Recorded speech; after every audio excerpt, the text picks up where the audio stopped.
कहां रुका दिल्ली का ऑक्सीजन?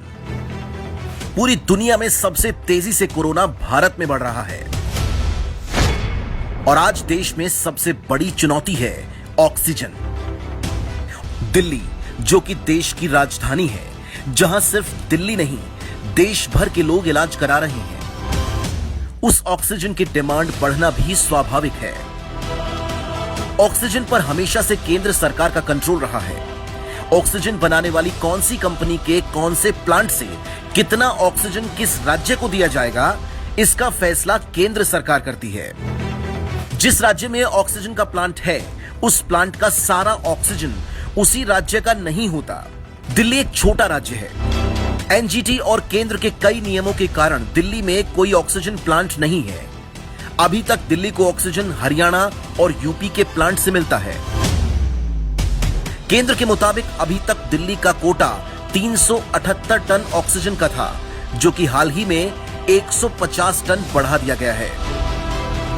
लेकिन दिल्ली को फिर भी 378 तो क्या 200 टन ऑक्सीजन भी नहीं पहुंच रहा। केंद्र की मंजूरी के बावजूद दिल्ली को आवंटित ऑक्सीजन क्यों नहीं मिल रहा? क्योंकि दिल्ली की तरफ आ रहे ऑक्सीजन के टैंकर रोके जा रहे हैं।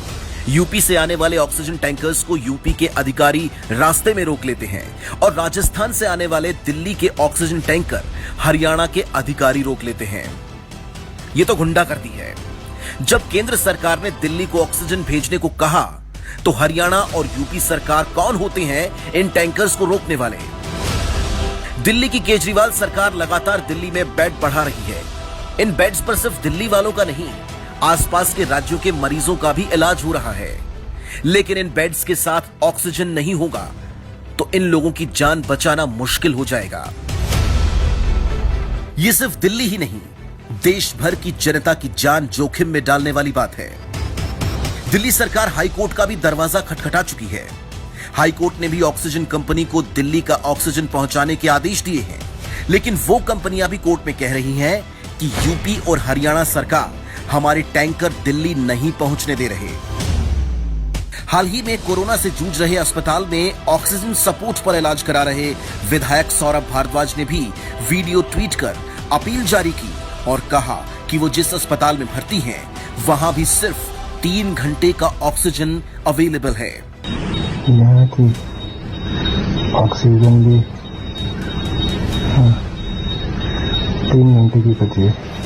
अगर ऑक्सीजन नहीं पहुंचा तो लोग ऐसे तड़प तड़प कर मरेंगे जैसे मानो किसी मछली को पानी से निकाल दिया गया हो।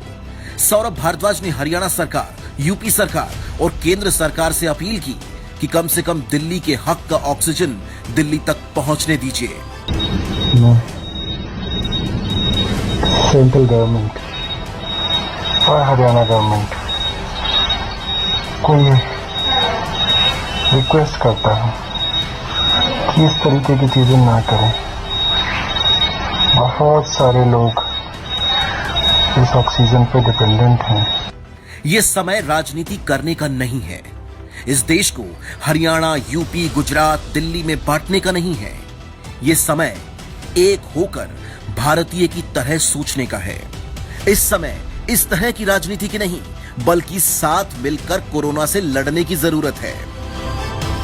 मुख्यमंत्री अरविंद केजरीवाल ने भी साथ मिलकर काम करने पर जोर दिया है। दिल्ली के उप मुख्यमंत्री मनीष सिसोदिया ने भी केंद्र से अपील की है कि चाहे पैरामिलिट्री फोर्स लगानी पड़े, लेकिन दिल्ली को उसका ऑक्सीजन पहुंचाया जाए।